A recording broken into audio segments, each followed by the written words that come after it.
ናብሊስ ይባላል። በሳይፈር ኤፔክስ ቮሊዩም 4 ላይ የተሳተፍኩ ራፐር ነኝ። ላላፈርሰው ስመታ ቤት ከውቅያኖስ እጠልቃለሁ።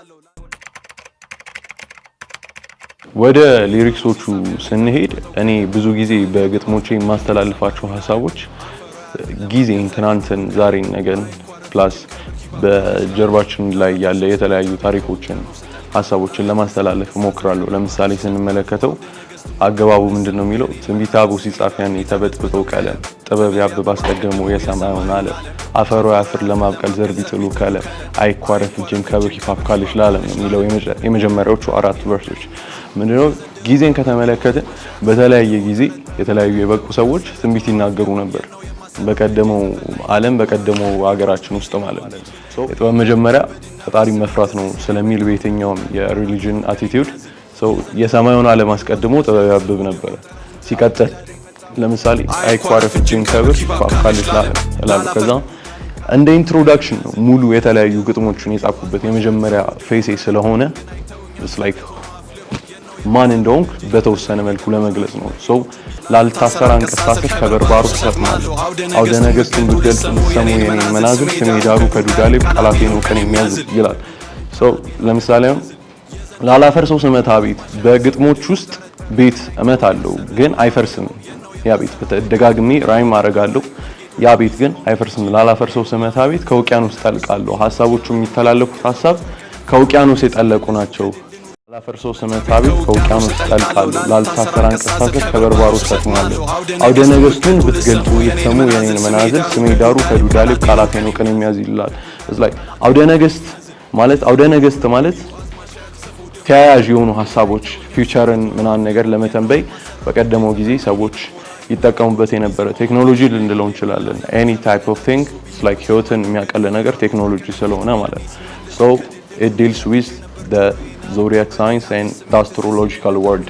ስሜ ዳሩ ከዱዳሌ ስል ለምሳሌ አሁን ከስሜ ጋር የተያያዘ ነገር ለማንሳት ነው። ላይክ ናብሊስ ምን ማለት ነው ምናምን ነገር ብለው በጣም በስፋት ስለምጠየቅ ነው።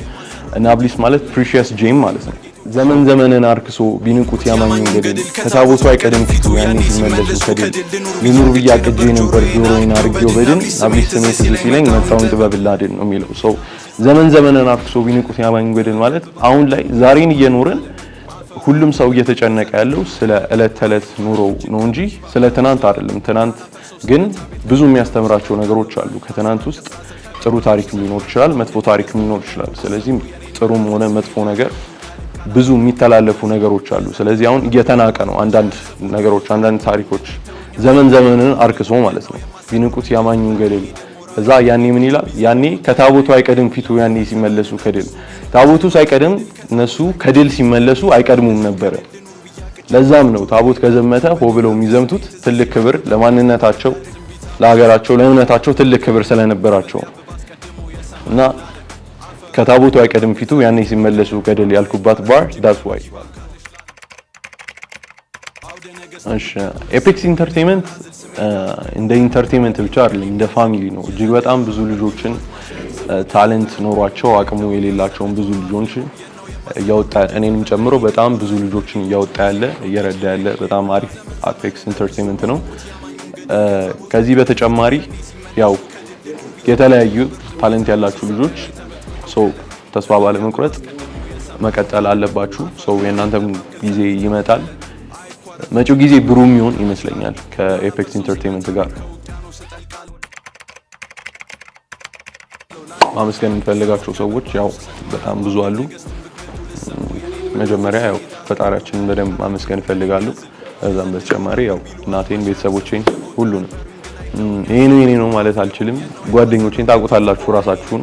አብረውኝ በጣም የሚሰሩ በጣም ምርጥ ልጆች አሉ በዚሁ በሂፕ ሆፕ ኢንዱስትሪ ላይ ያሉ። ከዛም ውጪ ያሉ በጣም ብዙ አሪፍ ልጆች አሉ። እነሱን ከዚህም በተጨማሪ በዋናነት ይህንን መድረክ ለወጣቶቹ አዘጋጅቶልን ድጋሚ የሂፕ ሆፕ ሪቮሉሽን ኢትዮጵያ ውስጥ እንዲነሳሳ ያደረገውን የኢንተርቴይንመንቱን ባለቤት በረከት ኤፔክስን ማመስገን እፈልጋለሁ።